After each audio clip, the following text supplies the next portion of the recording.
Hello and namaskar everybody. In this video, we are going to talk about quick tips to write literature review. And this content is meant for undergrad and postgrad learners.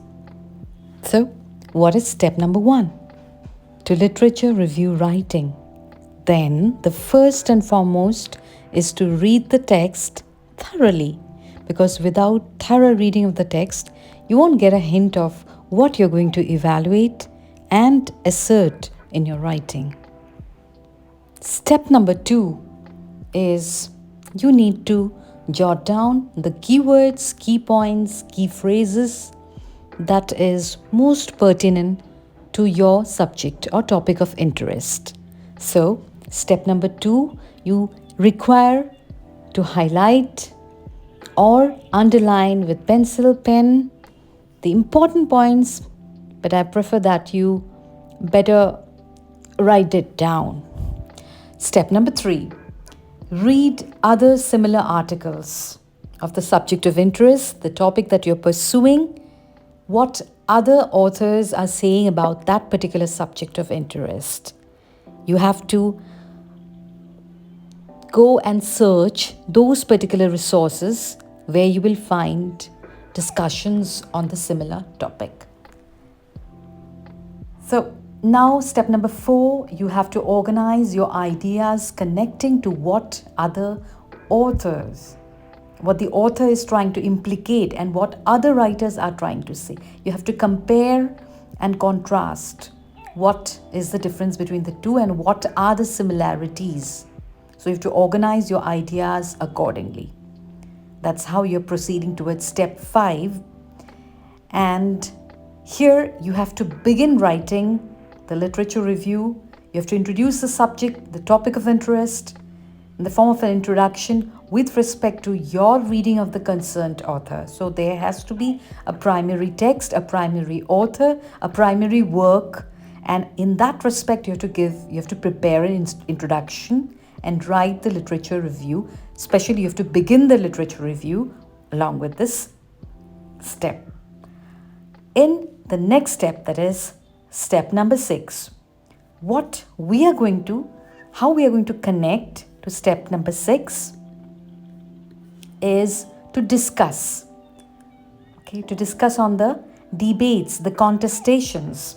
This is especially relevant because we have to find out, after comparing, what are the debates, what are the loopholes, what are the gaps in the thoughts or line of thought of the concerned author and the other authors, other writers whom you are also reading in connection with the primary author. So for that, we need to identify those particular debates and write it down accordingly in our second paragraph or in the second portion of the literature review write-up. Then comes our next step and the last step. That is, we have to go towards conclusion. So conclusion, especially it constitutes what is needed, what is required to be explored further, recommending different ways to achieve the ends. That means you have to give a very conclusive statement, what could be done with the debates or with further studies. And so it is advisable in this process to prepare a chart of primary author's focal points in the texts about the particular subject that you're applying or you're studying, you're pursuing. So here is just a sample chart that you can prepare, a rough and sample chart. So here you can see the author's takes. I have talked about two different books, two different novels. For example, Mrs. Dalloway by Virginia Woolf, where she has a different approach of stream of consciousness. A similar kind of approach you will find in James Joyce's Portrait of an Artist as a Young Man. You have to write the publication year. Don't forget to write on that. Then accordingly, what is the subject of study? You are studying the narrative strategy. And in relation to the narrative strategy, you have to select the keywords and the key phrases or the key points from the text. You can write it under one column as 1, 2, 3 bullet points, and you can jot down which are the things that is required. Now let us check a sample. This is a sample literature review, a very short version, where in the first paragraph we see as an introduction. I know it might be a little, smaller, but still, I would like to say that first we will start with introducing the subject of interest, what is there in the text, and how it could be approached. Okay, so we have just introduced and talked about the summary of the research, summary of the primary concern, the text. Then we have slowly put under evaluation the debates. The second paragraph has the debate, what other authors, other writers are saying. We are trying to compare and contrast. So in this study and related research, it starts like this.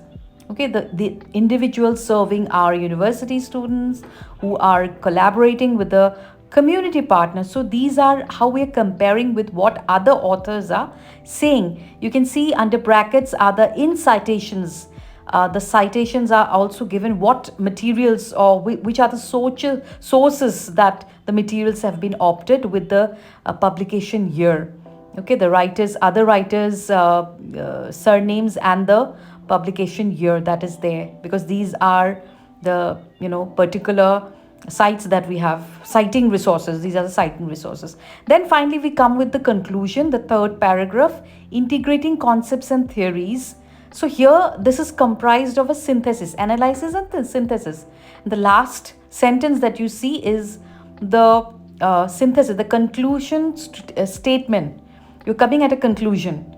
So this is very important, how you conclude the literature review. And it is a very important content in a literature review with when you start it with an introduction, where you put the summary also, and the body paragraphs which consist of what other writers say. You're trying to analyze them, evaluate them, and then coming up to a synthesis in the conclusion.